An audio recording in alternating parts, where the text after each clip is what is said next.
दोस्तों पुष्पा इम्पॉसिबल में आप लोग देख सकते हैं कि बहुत ही लोगों के सवाल आ रहे थे कि आखिरकार यहाँ पर कोर्ट के अंदर जो मुबैना फैसला आना था उसका क्या बना। तो दोस्तों आज मैं आपको वही यहाँ पर इस वीडियो में बताने के लिए आया हूँ।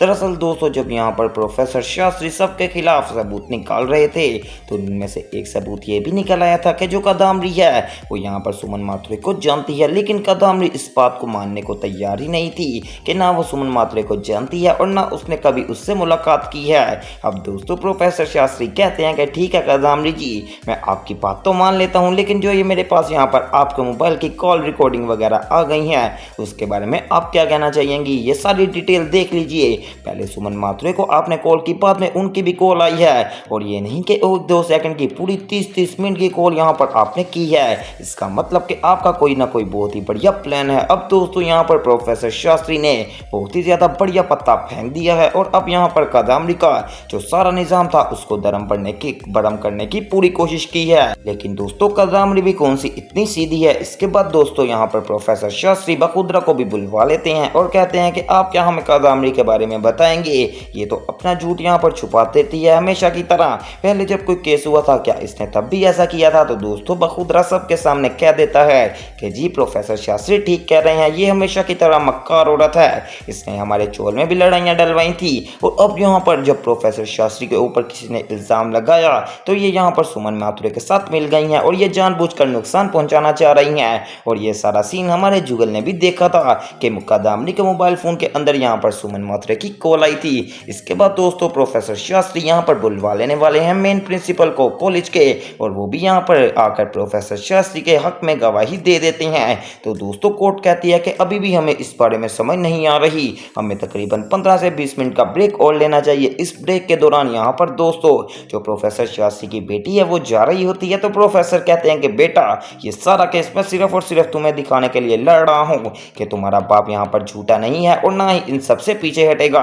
इतनी ही देर में दोस्तों यहाँ पर रोहिणी जी भी आ जाती हैं और कहती हैं कि प्रोफेसर तू अपनी बेटी को जितना ज्यादा बहका लो वो तुम्हारे बहकावे में नहीं आने वाली। अब दोस्तों जब दोबारा से कोर्ट यहाँ पर थोड़ी सी मोहलत देती है तो बाहर जाकर अब पुष्पा के साथ यहाँ पर बात करने वाला है प्रोफेसर शास्त्री और कहते हैं कि इस पर यहाँ पर हमने काम तमाम करना है। पुष्पा वो सामान लाई है ना जो तुझे मैंने कहा था। तो दोस्तों अब यहाँ पर हर बंदा सोच रहा होगा पता नहीं कौन से सामान की बात चल रही है। तो दोस्तों वो सामान ये है कि पुष्पा सारे सबूत ले आए। अब दोस्तों कोर्ट के अंदर यहाँ पर जो मेन फसाद की जड़ें हैं उनका मैं आपको नाम बता देता हूँ। एक है पटनागर और एक है सुमन जी। सुमन जी को पैसे चाहिए थे, इसमें से वो पटनागर सर की बात मान रही है कोर्ट के अंदर। अब दोस्तों थोड़ी ही देर बाद दोबारा से एंट्री हो जाती है पुष्पा इम्पॉसिबल की और साथ ही साथ प्रोफेसर शास्त्री की, जो कि दोनों हैं एक यहाँ पर साफ में और दूसरी तरफ दोस्तों खड़े हुए हैं पटनागर सर और सुमन जी, और बीच घर में जो यहाँ पर वकील है वो यहाँ पर है हमारी रोहिणी जी। अब दोस्तों प्रोफेसर शास्त्री एक बहुत ही बढ़िया सबूत निकाल लेते हैं,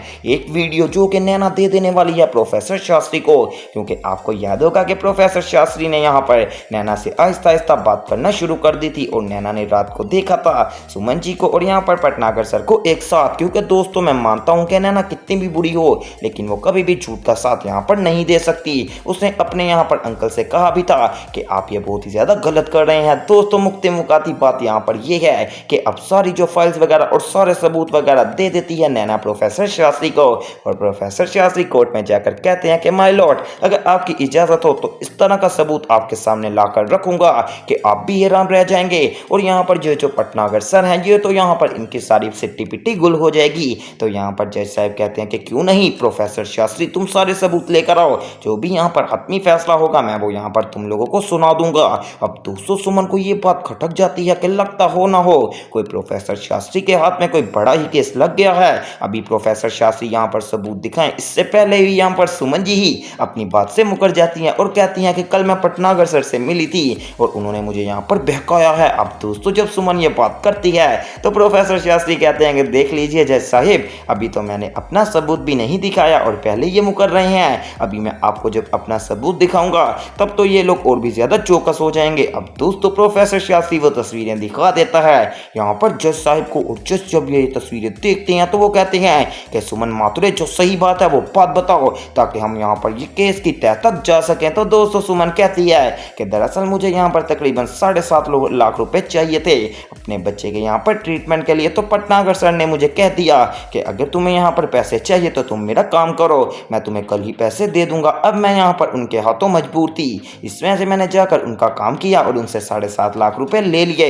इसमें से पहले उन्होंने सिग्नेचर नहीं किए थे और अगले दिन सिग्नेचर करके मेरे बैंक में पैसे भी ट्रांसफ़र करवा दिए थे, और खुद के अकाउंट से नहीं किए बल्कि अपने दोस्त के अकाउंट से किए। अब दोस्तों यहाँ पर जो प्रोफेसर शास्त्री हैं वो पटनागर से कहते हैं कि जी पटनागर जी, आपने क्या बात करनी है, लगता आपका सारा भांडा खुल गया है, आपने ऐसा क्यों किया, आप यहाँ पर पहले भी तो पैसे भेज सकते थे और आपकी मेरे साथ कौन सी ज़्यादा दुश्मनी है, सारी बात मुझे क्लियर कर दीजिए। अब दोस्तों पटनागर, जिसका सच अब सबके सामने आ ही गया है, वो कहता है कि जी इससे प्रोफेसर शास्त्री से मेरी बहुत ही ज़्यादा दुश्मनी थी, इन्होंने मेरी बेटी यहाँ पर जो मेरी बेटी है नैना उसको नुकसान पहुँचाने की कोशिश की थी, लेकिन मुझे क्या पता कि मैंने अपने ही यहाँ पर अपने आप को सांप पाल रखे हैं। नैना को मैंने यहाँ पर अपने साथ मिलाया और उसका बदला लेने की कोशिश की, लेकिन आज नैना ने ही तस्वीरें भेजकर हम सबको फंसा दिया। ये बहुत ही ज़्यादा घटिया हरकत की है नैना ने। तो इतनी देर में कोर्ट में नैना उठती है और कहती है कि जो आपने किया मेरे साथ, आप सुमन जी के साथ मिलकर मेरे खिलाफ भी साजिशें कर रहे थे, मैंने वो सारी बातें सुन ली, और वैसे भी मैं झूठ का साथ कभी नहीं देती। हाँ, मैं पुष्पा से काफ़ी ज़्यादा यहाँ पर गुस्सा तो करती हूँ, क्योंकि सिर्फ और सिर्फ वो मेरी जगह लेना चाह रही है कॉलेज के अंदर, और कोई बात नहीं है, बाकी सब मेरे लिए एक से बढ़कर एक है। अब दोस्तों जब ये सारी बात कोर्ट में खुल जाती है तो साफ पता चल जाता है कि दोषी कौन है। अब पुलिस आती है और आकर पटनागर को भी ले जाने वाली है, और जो सुमन जी हैं दोस्तों वो सबके सामने कोर्ट में माफ़ी मांग लेने वाली है पुष्पा इम्पॉसिबल से, और साथ ही साथ यहाँ पर प्रोफेसर शास्त्री से, और कहती है कि मुझे माफ़ कर दीजिए, मैं बहुत ही यहाँ पर निर्दोष थी और मेरे ऊपर इस तरह का यहाँ पर इल्ज़ाम लगाया गया और मुझे इतना फोर्स किया गया था कि मुझे ये सारा कदम उठाना पड़ा, लेकिन मैं आप लोगों से माफ़ी चाहती हूँ। तो दोस्तों प्रोफेसर कहते हैं कि सुमन जी, मैं आपको माफ़ तो कर दिया है, पुष्पा ने भी कर दिया है, लेकिन ये तो कोई बात ना हुई कि आपको कोई भी यहाँ पर आकर कहेगा कि आपको ज़रूरत है पैसों की, तो मेरे लिए इसके लिए मेरा काम कर दीजिए, तो आप वही काम करेंगी। आप मुझसे वादा करें कि आइंदा के बाद कोई ऐसा काम में यहाँ पर इन्वॉल्व नहीं होंगी। तो दोस्तों सुमन माथुरे अब वादा भी कर लेती है, और ये थी यहाँ पर कहानी जो कि आज के एपिसोड में दी एंड हो गई है। लेकिन दोस्तों इसकी सही मेहन कहानी कल के एपिसोड में पता लगेगी। और अगर हम यहाँ पर बात करते चलें जो यहाँ पर होनी थी जन्माष्टमी, तो उसमें जो मटका तोड़ने वाला कंपटीशन है वो भी आपको कल के एपिसोड में देखने को मिलने वाला है, क्योंकि दोस्तों एक तरफ पुष्पा इम्पॉसिबल तैयारी कर रही है, दूसरी तरफ कदामरी। लें अब यहाँ पर जो बखुदरा वाली सीन थी, यानी कि जो प्रोफेसर शास्त्री वाला केस, वो कहानी तो दी एंड हो गई, लेकिन अब नई कहानी खुलने ही वाली है जो कि है मटका फोड़ने वाला कंपटीशन। हो सकता है कि इसमें पुष्पा की हार हो जाए, ये भी हो सकता है कि पुष्पा जीत जाए। वेल आप मुझे कमेंट्स में बता सकते हैं कि आपका दामनी के साथ है या पुष्पा के साथ, तो वो सब देखना मिस मत कीजिएगा। और मेरे चैनल स्पाइसी एंटरटेनमेंट को सब्सक्राइब करें और वीडियो को ज़्यादा से ज़्यादा शेयर करें। तो मिलते हैं एक न्यू वीडियो में न्यू अपडेट के साथ।